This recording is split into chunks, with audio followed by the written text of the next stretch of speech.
Hello and welcome to episode 150 of Section 138. I'm your host, Mark Colley, as always, joined by Bryson and Jacob. How are you guys? Doing all right, Mark. The Jays take 2 out of 3 from Baltimore. I think we were all kind of expecting a sweep, but a little disappointing. But they take 2 out of 3, so I guess it's okay. But yeah, you definitely wish you had more. Yeah, it's acceptable. I mean, you can't get mad at it, but you also can't really celebrate it too much. The Blue Jays gain a game in the wild card race. Are now 4.5 back as we record this. Of course, today being an off day, maybe they gain another half game if the Red Sox lose tonight, but we'll see. How are you, Jacob? You know what? I think this was a good series, so I'm pretty happy. Although the one kind of damper on it is the fact that I saw the one loss in person, and it was a pretty bad loss. I'm sure we'll get to it. We'll get to why they lost, but overall, you gain a game. You go into September 4.5 games back, maybe 4 games, as you said. But you know what? I think if you're looking to make little improvements in the standings, this was a good series for the team. Mm-hmm. Well, I wouldn't call it a good series on the field. Like, there were some messy games in there, and even the game that the Blue Jays won in the series finale did not go as planned at all. They score the winning run on a sac fly double play with Teoscar Hernandez getting caught between second and third. Not pretty baseball. It got the job done, but certainly if you're facing a better team than the Orioles, who doesn't gift you outs on the base paths all the time, you're 9 times out of 10 you're going to lose some of these games and lose 2 of 3 instead of winning 2 of 3. But anyways, the Blue Jays come away from this series with 2 out of 3 wins. The big headline is that George Springer returned. Some theatrics there with what happened in game 2 of that series. Of course, he runs around second base. He has to kind of stop quickly and turn around, and he grimaces and ultimately gets taken out of the game. He's not happy with being removed from the game, but we see him in the lineup the next day. Charlie Montoyo says it can't get any worse than what it is right now, which I feel like is very famous last words. And, you don't want to see anything get worse, but it's certainly possible with playing a guy who's injured every day. But of course, Blue Jays medical staff know more than we do. Um, what were your impressions on George Springer's return to the lineup? Because we saw what happened in his first game back. The Blue Jays score 7 runs for the first time in what felt like forever. It felt like the offense was back. The Blue Jays were back to having fun and being the team that we fell in love with earlier this season. And then, of course, we come out in the next game in game 2 of the series and we don't see that same success. So, what are your impressions of what George Springer added to the lineup and maybe what you hope will happen over the next month if he can stay healthy? Well, I think what we need to remember is he did just miss 13 games, so he might take a bit of time to kind of recover. And he was in his first game 1 for 2, scored 2 runs with a walk. The second game he was 0 for 4, and then in that third game 1 for 4. So he did. I mean, I'm not really sure how much we can expect out of him. He is going to take a bit of time, I think, to I don't know if recover is the right word or get back to form. Other than that, I do think he actually does. He still brings a lot to this lineup. I think that we can't understate that. I mean, Bichette, Simeon, they're good at the top of the order, but when you have George Springer, you have an all-star at the top of your lineup. That just makes it so much deeper. And with it being September, the lineup or the roster really is expanded, and you're able to see guys like Gerard Dyson come in, take over for Springer, or if you wanted to, you could pinch hit Alejandro Kirk for him, and then put Reese McGuire behind the plate. Like, I know Danny Jansen, he started that second game that he lost, so there's a lot of things to work with here. But that second game, I think it really scared a lot of people. And one of the things, it was odd because it was during a pitching change. Springer was at second base, and for me, I was at the game, so I see him walk over to Luis Rivera, and I thought, oh, it's a pitching change. Maybe he just wants to talk or go over the signs or whatever the case is. And then I kind of didn't really pay too much attention after that. Like, I saw him walk away, and I think the big thing is a lot of people are saying, oh, he's limping, and so it was definitely concerning. And then we see him, or my friend beside me sees him go into the dugout and walks. I think he walked into the clubhouse or whatever. I didn't really see too much of it, but it was very concerning, I think. But the good thing is, after after all the emotions and the nervousness goes away, is you realize that Springer didn't want to come out, and this was not him saying, I don't feel good. This was Montoya saying, before anything bad happens, you're coming out. And I think that's maybe something to be a little bit optimistic about. I mean, he was in the lineup the next day, and also in that next day, he went to Montoya in his office and said, "Hey, I'm good to go." And so, you know what? If Springer's healthy with an asterisk, no pun intended, but if he's able to at least play to some degree, I think that's okay. And this will probably be what we see. And he was wearing a knee brace I think he was wearing it all 3 games. This is what we can expect. He's going to DH. He's not 100%, but he's just getting into the games, and he's missed 80 games this year so far due to injury.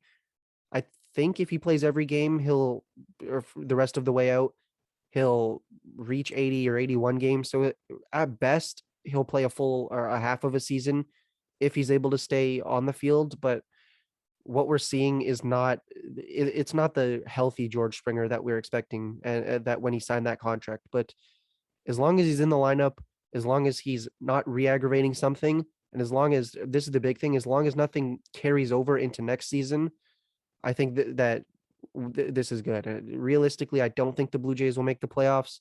Hopefully, Springer can at least get some at bats and it can at least compete and give the team a chance to win when he can. But the biggest thing for me is just make sure you're healthy going into 2022, because the last thing you want is we rush him, he comes back too early, he DHs, and then 2022 rolls around and he's missing spring training or missing at bats, because at that point, then you say, okay, what's going on here? But at least for the time being, he's a presence in this lineup, and he's going to help his team compete as long as he's somewhat able to do so. Yeah, you know what? It's tough because you knew what was happening when he was going to come back. You knew you were going to get, I guess, if you want to call it like a modified version of George Springer, you knew he wasn't going to be anywhere close to 100%. And, based on what we saw from him on the bases, based on what we saw from him, just the way he was moving, I think it's pretty safe to say he's not even close to it. And I don't even think any of us, no matter, even if, let's just say, even they get into a playoff spot in October, I don't even think for the rest, like I'm saying the rest of the year, I wouldn't even consider center field for him after what we saw. I mean, I was at the game yesterday, so the ugly win.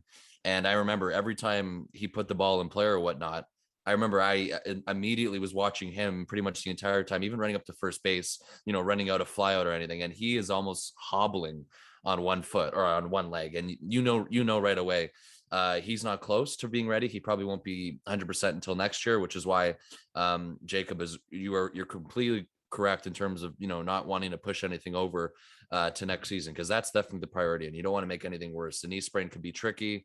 It's typically, for a grade 1 sprain, I think it's about 4 to 6 weeks, and he was only out for about over a week, so he's not even close to being anywhere or getting better from here on out. He is at the worst in terms of, I guess, his health. But going back to the game where he was pulled, I agree with the decision. I don't know if you guys do or not. I think Jacob, I think you did agree with it, but you have to watch him, and that no matter what is happening in the game for the rest of the year, everyone's watching him in terms of how he, just the faces he makes, him running and whatnot. We really don't even know how healthy he really is. Like, a lot of this, I'm sure, is him hiding it a bit, but for him getting mad about being pulled out of the game, I understand that he wants to stay in the game, but it's just kind of simple. If George Springer wants to stay in the game, you gotta pretend a little bit more that you're not in pain, because he clearly showed it. And they were talking about it too on the broadcast, when what happened with him is when he stopped at second to go back, it immediately puts all pressure pretty much on your knee, your lower, your ankle, your knee. And because he thought he was planning to go, I think it was first to third, and of course he had to go back, and then that's when everything kind of jammed up on him when he was slowing down, and he was almost like hopping to second base. So I mean, I'm not overly surprised, because we spoke about this. I don't think center field is anywhere close to being in consideration for the rest of the season. So for in the case for the Jays, they definitely are still in it mathematically. I'm not saying their season's over, but if we get to the point where they are mathematically out, or they get to a point where we know it's not happening like 100%, then I think realistically they're going to shut him down, and I think that's the right thing to do. So that's the one thing you got to look at with him. You want him to go into the winter healing on a positive note and being ready for the spring of next year, and obviously monitor his workload from there. But yeah, I mean, and then in terms of his hitting, his actual hitting, we talked about it as well last podcast. I said it's going to take him a little bit to get going again. That's pretty much the way it is for everybody. And I think we saw that a little bit of rust. His timing's a little bit off, but he did get a couple hits throughout the series. He got one yesterday. He got one in the first game of the series. And the one yesterday was an important hit. So good for him on that. And it pretty much led to the Jays scoring a run from that point. So, you hope that however long it takes him to get going, it just also depends on his health if he's going to stay in games consistently. So, the other part too, when you look at it for the entire lineup, is that it takes a lot of flexibility away for that DH spot. We know that the Jays, for example, the Jays have 3 catchers on their roster. Now they're going to go with 3 catchers for the rest of the year. In a case where George Springer's healthy, you could be talking about DHing Alejandro Kirk, maybe having 2 catchers in the lineup at once. Even though the Jays did that, you'd feel more comfortable doing that now. Or Vladimir Guerrero Jr. getting a day off from the field, DHing, and other people we've seen DH. You can't have that with George Springer in the lineup. He's going to be taking that DH spot every day unless the Jays give him a day off. That's the only way it's going to work out. It's a tough situation for what they're in. And yeah, I mean, going back to the entire year for Springer, there were obviously some good moments in that stretch where the Jays came home for that homestand. That was the best stretch we've ever seen from George Springer in a Jays uniform. And other than that, it's just been frustrating and disappointing, to say the least. And it's not because of his performance, because we know when he's healthy, he performs.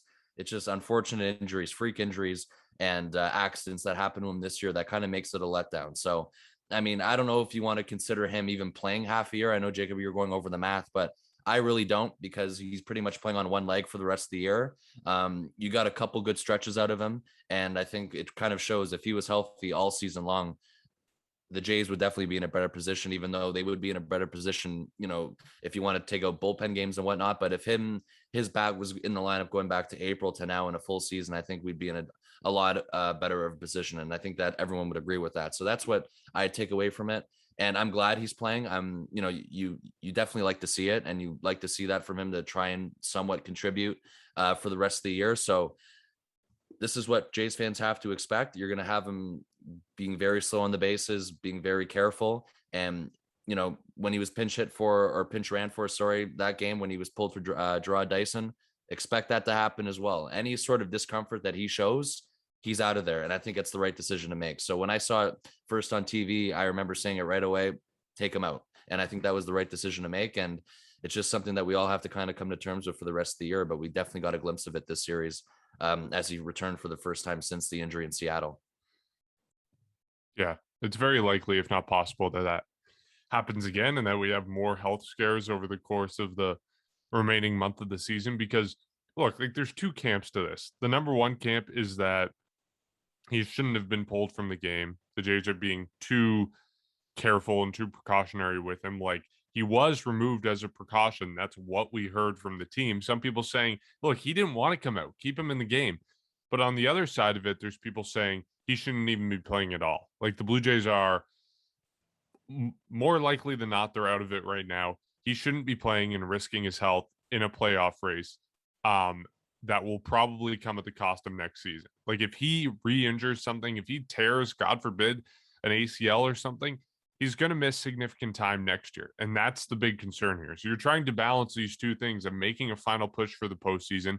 And we all know the impact he has on the team, with the fact that this could damage his health for next season. So that's a kind of fine line that the Blue Jays are walking. And that's why you'll see them be incredibly cautious with him when they can be, and only play him at DH. But at the same time, they're going to have him go out there at DH and have his bat in the lineup, because we know how much he impacts this team and how big of a deal he is for the Blue Jays on the field. So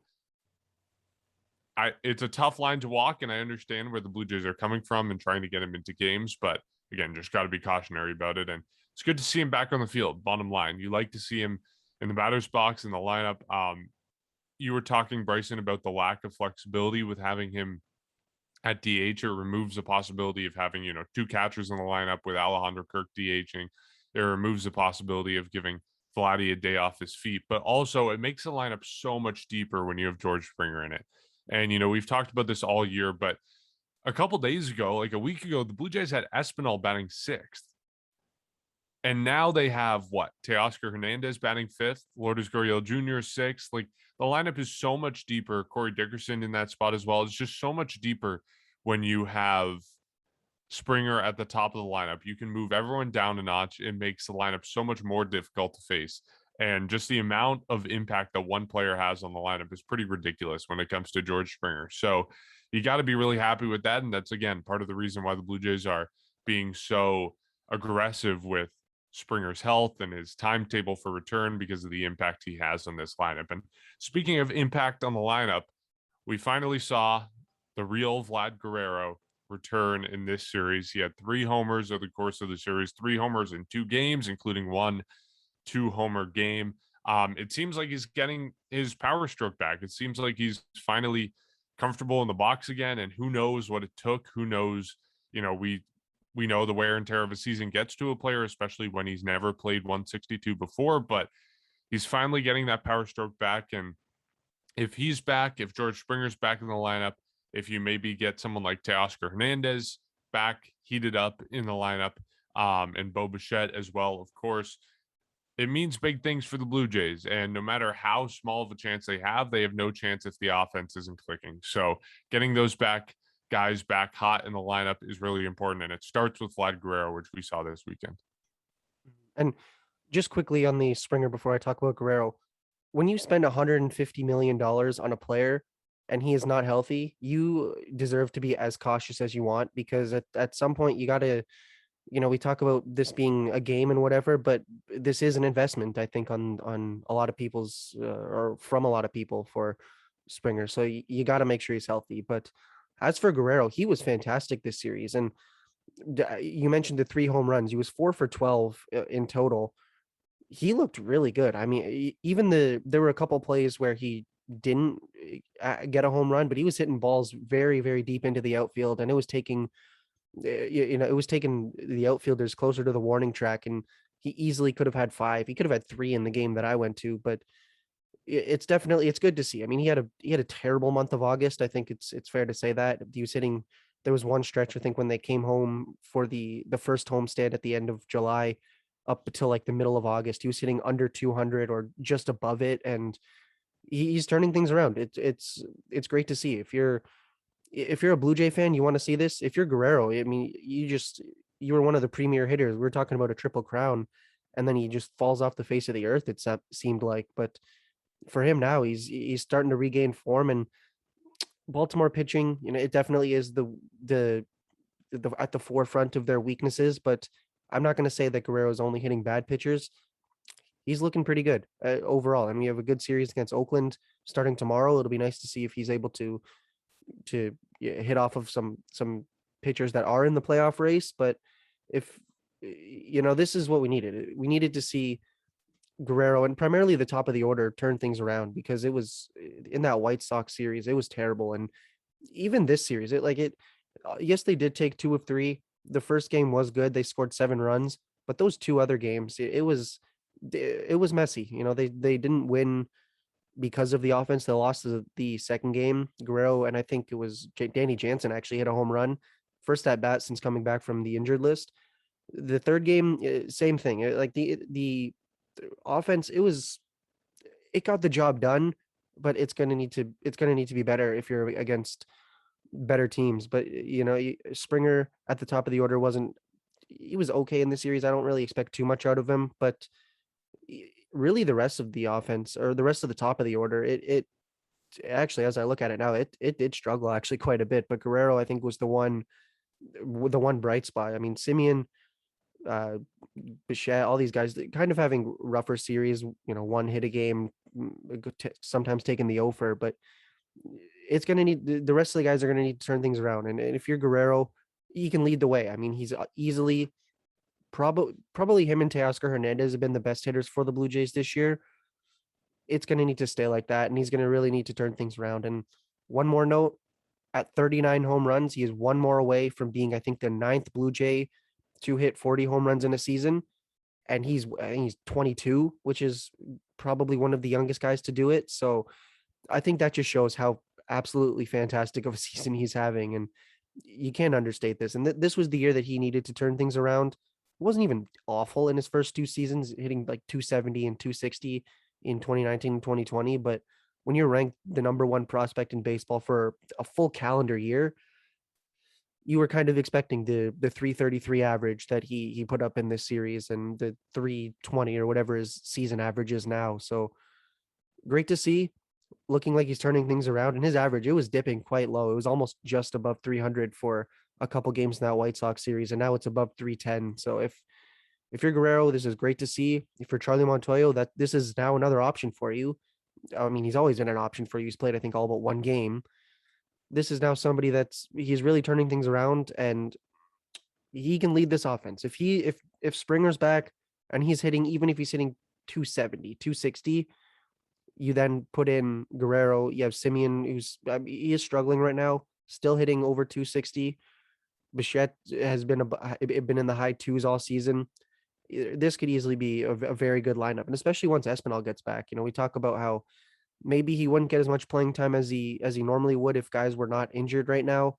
He's still putting up pretty good numbers, hitting high twos. He was above 300 for pretty much a lot of the season. This offense, you know, with all these guys, it is looking to hopefully regain its form, maybe take charge again. And honestly, if the offense is able to turn around and the pitching is able to stay where it's at, those 4.5 games between the Blue Jays and the whoever it is, I think it's the Red Sox or the Yankees or whoever it is, but those 4.5 games could easily diminish, and this team could take over and potentially get that second wild card spot. It's good to have Vladimir Guerrero Jr. back. I think there's been signs of it over the past 14 days. There's been slowly, you can see him emerging from it. And the one thing, I guess, prior to this series that he was lacking was just his power, because he was finding ways to get on base. That was pretty much raising his numbers back up. And yeah, it starts with this series alone. I mean, obviously the first game of the series when they won 7-3 was the highlight of it for him.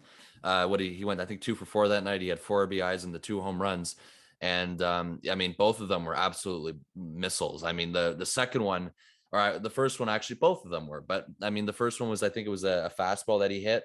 I think it was inside, and he just destroyed it. And then even the second one takes advantage of a mistaken location off of a hanging curveball like that up in the zone. I mean, that just screams danger, and that's the last person you want to do that to, because even the second one was an absolute like missile. Like, it was just straight, and it just bounced off of it bounced off the facing of the 100 level and like 100 feet back onto the field. It was crazy. Yeah, like it was scary, like how fast it was. The first one obviously had more arc to it, but either way, good to have him back, because this is what you need. And yes, going back to what you said about Springer, the lineup's deeper. And when you have Vladimir Guerrero Jr. clicking like that, because the thing too was during the time when Springer was hitting, that's when Guerrero wasn't. So we still haven't seen everyone clicking at the same time. So maybe something happens here in September. They can go on a run like Jacob was doing the math about there, as much as you believe in it or not. But yeah, I mean, over the last 7 days for Guerrero, 360 average, 385 on base percentage, 760 slugging percentage. So there you go. The power's back over the last week. And OPS, I think, of 1,145. So that makes sense. And even I was mentioning over the past 15 days where there was been signs of it, his slugging percentage was still a little bit lower, but it creeping up a little bit more, at 926 OPS in the last 15 days. So as much as August was bad for him, near the second half, or maybe like the last bit of it, and even obviously the game or this series alone made up for his sluggish numbers in August. So it didn't make it, he definitely made it look a lot better than what we saw in the early month of August and even at the end of July. But good to see him back. It's massive that he's doing this, and you know, obviously the totals are going back up. He's hitting home runs again, because that was the one thing that people were talking about too. When's the last time Guerrero hit a home run? Even though he was starting to get on base, even throughout this entire slump as well, he was always playing good at first base.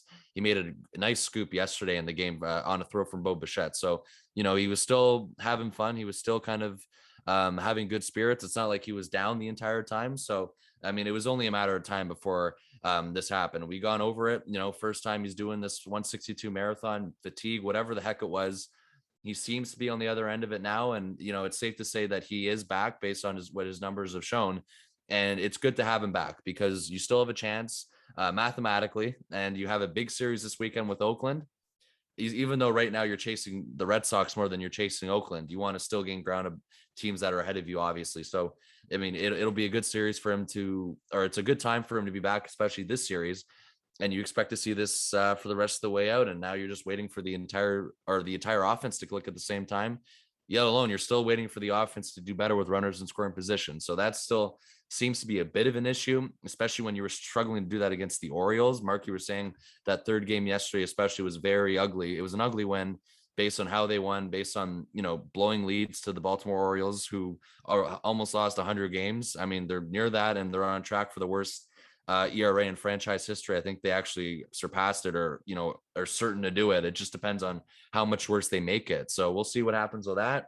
But Vladimir Guerrero Jr., good to have you back, because I know some people were worried.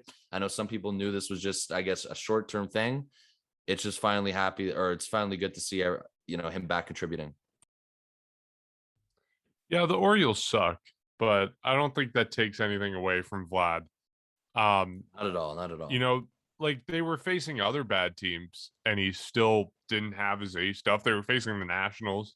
The Nationals don't suck as much as the Baltimore Orioles, at least record wise. Of course, that's a little bit misleading because they traded everyone at the deadline and they're a far worse team now than they were a couple weeks ago. But still, like, he wasn't doing the things that we saw him do this series, earlier this year, earlier this month, against bad teams. So now that he's doing it, even if it is against a horrible team, I'll take it. I'm still happy to see him back on the horse, happy to see the Blue Jays offense hopefully get going a little bit. I'm still very skeptical about a playoff run. I know the Blue Jays are getting back within striking territory. If you have this series against Oakland, you take 2 of 3, you pick up a game on Oakland, maybe you pick up a game on the Red Sox as well along the way, then you're 3.5 back. Like, we talked about it last time, but there is a situation where it happens. I still don't think it's going to happen, unfortunately. I want it to happen, but I don't think it will. I was starting to have a little bit of hope after the first game of this series, after we saw what the offense did with George Springer in the lineup. And it just seemed like the team was back. Like, the Blue Jays were back to being what they were earlier this season, even if it was too little, too late.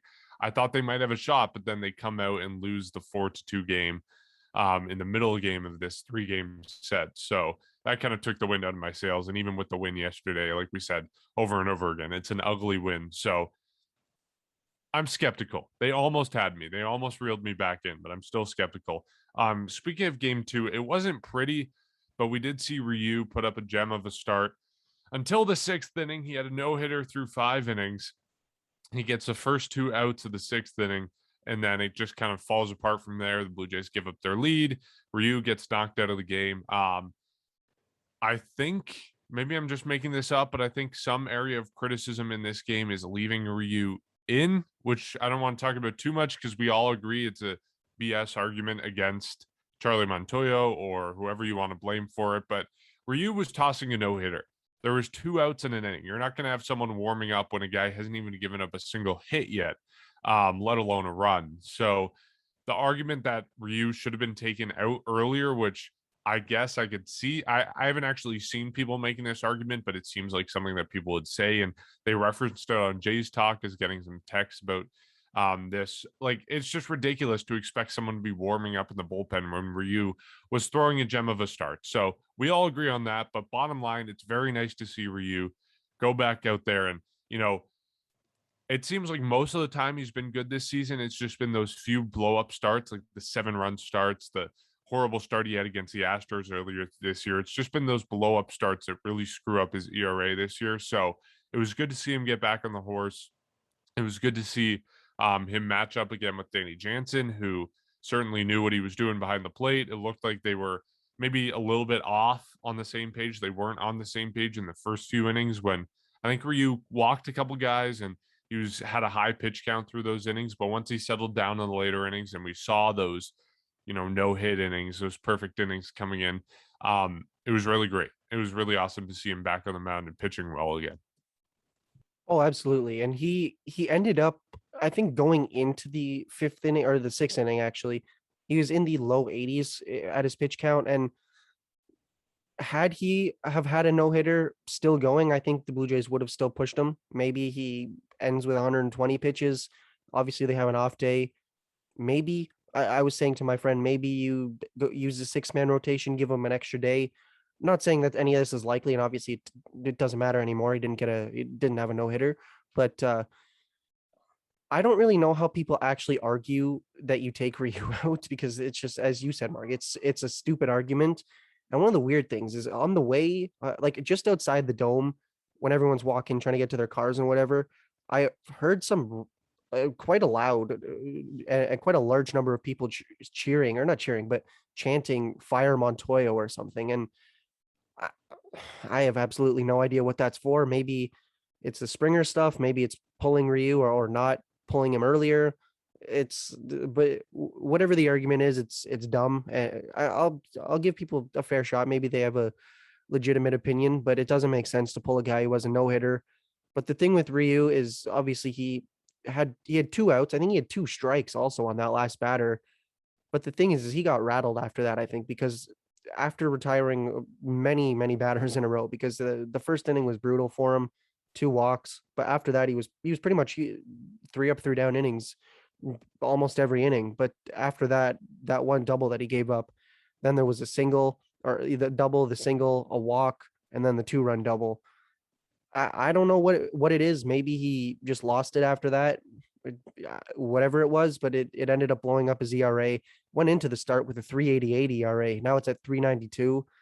Not really. I mean, you can look into that, and it didn't go up a ton, but it is one thing that I'm noticing is that even though he did have what looked to be a very, very good start, it ended up not ending the way I think he wanted. But overall, I think it was a fantastic start. And I mean, he did, I think, get somewhat of a standing ovation to some degree as he was walking off the field because he did have a no hitter almost 2/3 of the way through the game. So it was impressive to see. You wish that you could see a no hitter. It's been, I mean, I don't think any of us have seen a Blue Jay no hitter. It would have been nice to see, but for Ryu, as long as he's able to prove that he can get those innings under his belt, and I mean, we all know he's a veteran. He did it with the Dodgers. He did it last year, but at least we can see that he's able to at least get through those innings. And the one thing that I would say if I'm criticizing him is he's got to work on lowering the pitch count per at bat, because even though I think he ended up with 3 or 4 walks. Even though you had those, pretty much every at bat was a 3-2 count or a 2-2 or some large count. Like it seemed as if he was really battling to get those outs, even though he was getting them, which was good. But if I'm looking for ways to improve, it's maybe find ways to lower the pitch count, and then if you do get rattled or you do, you give up that single, don't let it end the outing, because he easily, he just needed 1 out after he gave up that double, and it seemed as if he just after that he couldn't regain form. But all in all, I think it was a decent start. It just there were a few points that I think if you're looking for ways to improve, then those would be the ways. But still, I think there was a good foundation for a very good outing for him. Yeah, I think the worst thing that happened, or the thing that makes it, I mean, frustrating, was that this all happened with 2 outs. Like in a situation where, I mean, Hyun Jin Ryu is just 1 out away. Like you're hoping he pulls out of the inning without any harm. Like the guy's throwing a no hitter, and that happens. But the thing I agree with you. Like, how do you question somebody warming up when you're throwing a no hitter? Like I don't understand how. And of course, he gives up a couple of hits. You're going to try and let him get out of the inning. It just turned out to completely go sideways. I'm not sure what happened. It's just been one of those years for Ryu. I mean, it still turned out to be a decent start, or a pretty good start. It's just that I think this has happened quite a bit to him this year, where he's had a good start up until maybe his final couple of outs or his final inning, and he just allows a bunch of runs, and then the final line of his pitching, or the final line, just looks like he had a mediocre start at best. So that's why it's just been one of those years. You can call a regression. I think we're at that point. I still wonder why or what happened to make it happen so fast, because this regression didn't happen slowly. It happened right away. And if you're going to tell me at the beginning of the year that Steven Matz would have a better ERA in September than Hyun Jin Ryu, I would have called you crazy, because that's the case right now, as Ryu's ERA is at 3.92, creeping closer and closer each time to 4, and Steven Matz's ERA is currently at 3.8. So I'm shocked by that, but I don't blame anyone other than, I guess, just I don't want to say I blame Ryu all of it on him, because that's unfair when you're throwing a no-hitter to that point. I think it's another situation as well, going, just times throughout the game where the Jays go 0 for 6 with runners in scoring position, because that's what happened. They leave 8 runners on base. They couldn't really produce any runs anyway in the game. They had a lot of opportunities to do so. If you put up more runs, it still would have probably been enough, even if Ryu had that blow up last inning or last couple of batters like he did. So, I think it goes on the offense half, and it maybe goes on Ryu for the other half. I hate blaming Ryu for, even half of it. It doesn't sit well with me, knowing that he had a good start prior to that last batter, or, with 2 outs in the 6th inning. That's why it doesn't sit well with me, because he was throwing a no-hitter up until then. But yeah, I blame everyone except for Montoya in that situation. Like, why would you want to pull your pitcher that early when he is throwing a no-hitter and when he still had a decent line overall? That's one of the last things you hope to do with 2 outs away in the inning as well. You're hoping at that time he just gets out of the inning clean, and that's where you hope that you can go to the bullpen, start a new inning fresh like that. You don't want to bring him in with 2 outs in the inning. I completely understand why he let him in, and I would have probably left him in as well. So it just sucks, because it's just been frustrating for a team that needs Ryu to pitch well. We haven't seen that all really this year for the most part. I know he had a good start to a good first couple of months, and then ever since then he slowly began declining, or not even slowly. It just happened so fast, and now you're a little bit worried in terms of when you look at it the long term. Now you have 2 more years of Hyun Jin Ryu under contract, and look at the numbers he's put up this year. It gets you a little bit worried, I guess, from that situation. I don't know if you guys agree, but that's what I'm starting to kind of think about now, is that you have 2 more years of this, and you really don't know if it's going to get better or worse. But obviously, the only thing you can do is be optimistic. So, I mean, he's got a lot of work to do this offseason. I'm sure he'd like to finish the year off this year on a decent note. Maybe have a good month of September and, maybe October, but either way, you don't want to get ahead of yourself there. So lots of work to do for him. And in that situation alone, it just added to the long list of games that have been lost this year, late in games. Really, at this point, it doesn't faze me. It just seems to be a new way every time, other than the bullpen. So, I mean, we've seen that play with Marcus Semien, a simple throw to first base. They lose a game from that. I mean, maybe at least 10 games from the bullpen. And then for this way, you're throwing a no-hitter into the 6th inning, the 6th inning, and you blow up and allow 3 earned runs with 2 outs in the inning. So I just added to the long list. That doesn't even faze me anymore. Yeah. I don't blame Ryu for that loss at all. Like, I started this conversation with saying how good of a start he had, because I still think, like, even if he is giving up those big innings, which he struggled with this season, and he said himself after that start that's something he has to work on preventing those big innings where the other team goes on a run. Even if he did give up that big inning, I still think it's a step forward for him. It's still a very good start for him to come out and have 5 no-hit innings. Like, you can't ask for anything better from a starter than to keep you in the game into the 6th inning. Like, at that point forward, it is the offense's fault that you couldn't score runs and couldn't make it a competitive game and couldn't just score the 2 runs to win that game. So, especially against the Orioles, who have a historically bad pitching staff. So that's what I don't blame Ryu for, and talked about it endlessly, but the runners in scoring position, it's something that's a real problem with this team right now. And I think it's something that, by and large, it is a lot of noise. It is a lot of luck when it comes down to it. But I think that this team needs to turn that luck around. They need to change something as they head into September, which we've talked about endlessly. The last thing to mention this week is bullpen moves. The Blue Jays DFA Brad Hand, so it looks like his time as a Blue Jay will be coming to a close.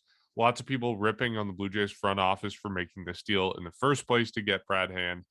And of course, it doesn't look great in hindsight, but it was a risk moving into the deal, and you give up Riley Adams, who could turn out to be a good major league catcher. Who knows? Personally, I think 9 times out of 10, you got to take this risk. We've seen what happens with the Blue Jays when they take other risks, like Travis Bergen for Robbie Ray. Like, that's a risk of a deal. Robbie Ray, up to that point, he had been leading baseball in walks last year. Like, wasn't having a great season. The Blue Jays get him. They re-sign him to a $8 million deal, and he turns out to be this Cy Young candidate. So there are risks that a team takes. Same thing with acquiring Steven Matz for Sean Reed Foley and Couple other prospects whose name escaped me. Same thing with that. That's a risk that you're taking, but it's worked out for the Blue Jays because Steven Matz has been a fantastic starter this year at the back end of the rotation. So it just happens with taking risks. Even if it works out most of the time with calculated risks, sometimes it's going to fail. Sometimes it's not going to work out. The Blue Jays took a risk on Brad Hand. I'm okay with that. It didn't work out. Maybe you lose Riley Adams. It's okay. It's not the end of the world when you look at how many other deals that they've won that could have gone the other way, that they could have lost, that could have gone catastrophically bad like this Brad Hand deal has. So obviously you're disappointed with the outcome of it, and it can go down as a very bad start, but a bad trade for the Blue Jays. But alas, I think it's a good risk to take 9 times out of 10. And see, the thing with the team is they do still have catching prospects. I mean, right now they have 3 catchers who are legitimate options, and you have Gabe Morano still in the system. He'll be coming up probably within the next year or two. And it's, at this point, it's had that deal. Say it wasn't a terrible. Say Brad Hand was decent. He wasn't awful. Everyone would have said that this was a perfect deal. Like, look at the Robbie Ray trade. He had like a 4.26 ERA, I think, as a Blue Jay last season. I was a little shocked that he came back. Well, I'm eating my words the entire season because he's been their best starter. He's been one of the league's best starter. That's what happens. You take risks, and sometimes it works, sometimes it doesn't. But it's okay. I like to Blue Jays fans that are angry that they even made the trade. The Blue Jays made the trade. You got to also remember where they were in the standings on deadline day. They were only a couple games back of the wild card. They just came home. They made some other acquisitions like this. They were gearing up to make a push for the playoffs. And so I understand it. And you look at Ross Atkins, Mark Shapiro, what they do in 2016? Very similar moves. Jason Grilly, Joaquim Benoit, I think his name was. Both of them ended up being extremely good for the team.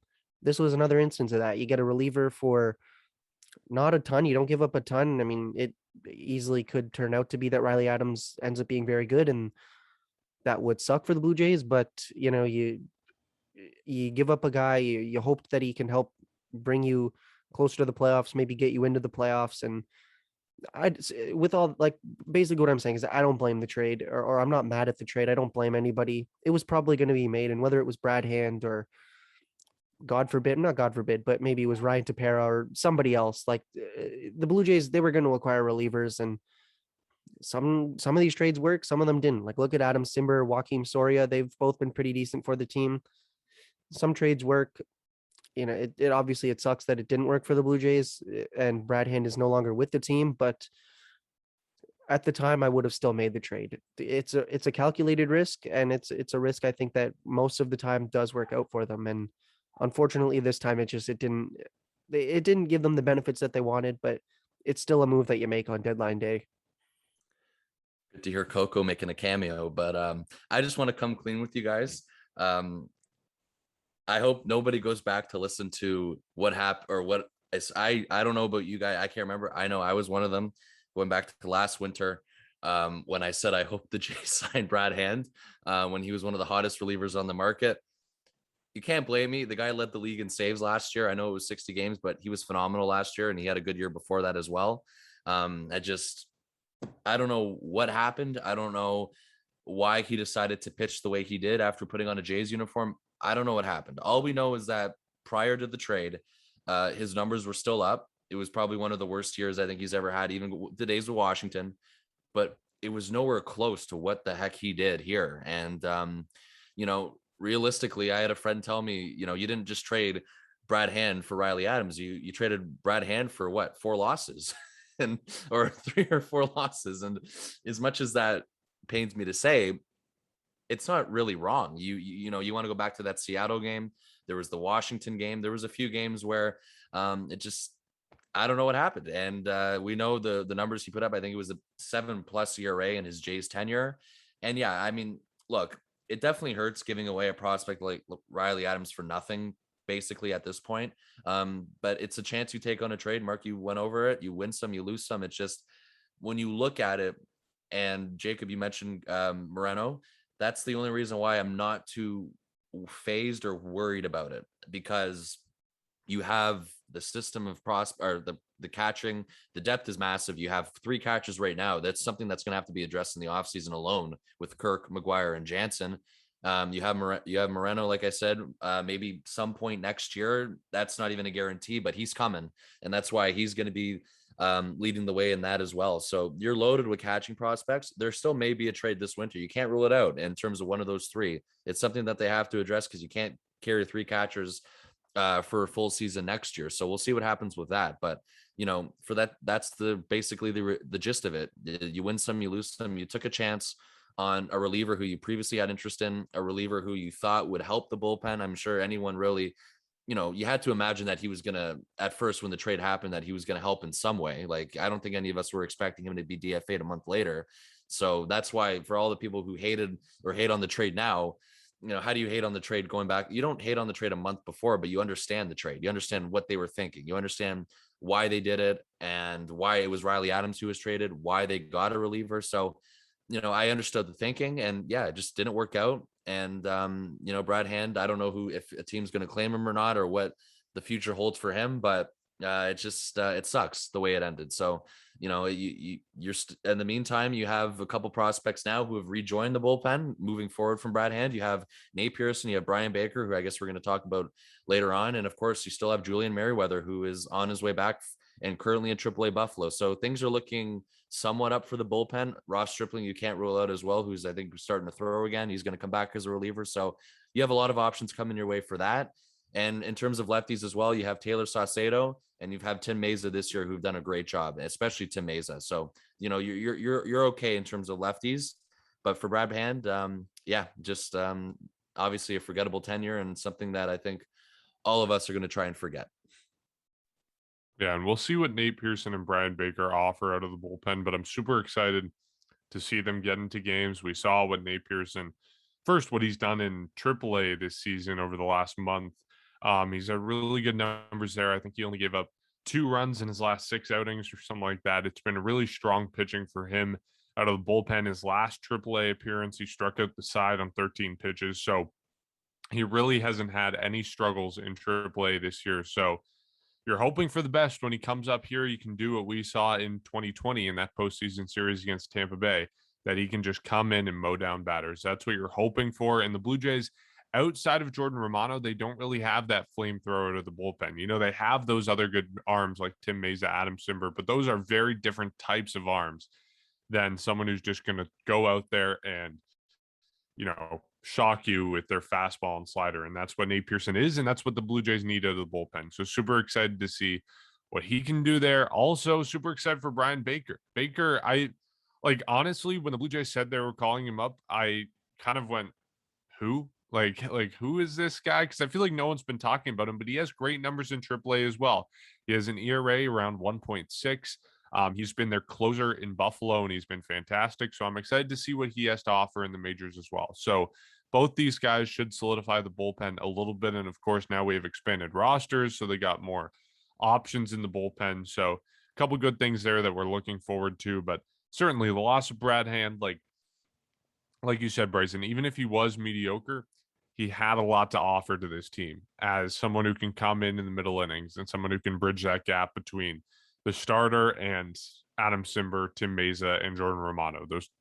What I would call the top 3 relievers in the bullpen. Maybe after a period of time, Nate Pearson joins that party, but right now I think it's those 3 guys who really have those high leverage situations locked down. And I think there's the possibility that Brad Hand could bridge that gap was there, but of course the trade didn't work out. But like I said, you win some, you lose some. You got to take those risks, and sometimes those risks don't pay off. So we'll leave it there for this week. Thank you to everyone who listened to this episode, and we're looking forward to this big series against Oakland. As much as we talk about the Blue Jays still having a chance, if the Blue Jays lose this series, I think 2 out of 3, they're done. I know we've said that a million times, but I think this is a big series coming up against Oakland. Predictions. I know if they lose, you are right. It is over. But do you think they lose 2 out of 3, or everyone predictions? I'll be optimistic. I'm going to regret this, I know, in 24 hours, but I'm going to say they take 2 of 3. Before I make anything, I'm looking at the starters. So it's Alec Manoah versus Sean Manaea in game 1. Then it's Barrios versus, I've never seen that name, Paul Blackburn. Yeah, it's been a while, I think, since the Blue Jays have seen Oakland, but they have Barrios in April, game yeah. 3, and then Robbie Ray versus Cole Irvins. Just based on pitching, I think they could take 2 of 3. I'll be honest. I'll agree with you there, Mark. Offense might let us down, but 2 of 3, I think, is reasonable to expect. Wow. You guys are regretting your predictions. I might regret what I'm about to say here. I still think they're due for a run. No, I'm calling a sweep. The broom. Oh my goodness. This is my last chance to be optimistic. I think by the end of the weekend or at some point next week, we're also going to have a kind of an understanding of where they sit, because the one thing I didn't even realize is after this series, they're off to New York and Tampa on the road. That's going to be tough, but I think either at the end of this weekend or at some point in the middle of the week next week, we're going to have a clear idea, but they have one shot here, one more chance with me for them to say they're going on a run. Sweep them. Wow. And I thought I was being ridiculously optimistic. That's something else. Okay. Well, we'll see whether it comes true. Thanks to everyone who listened to this episode of Section 138. As always, you can support our podcast by going to patreon.com/section138pod. You can also follow us on Instagram and Twitter at Section 138pod. You can rate and review our podcast on Apple Podcast, and you can watch our podcast on YouTube, or if you do watch our podcast on YouTube, you can listen to them wherever you find podcasts. So looking forward to that sweep of Oakland, however unlikely, and we'll catch you after that series.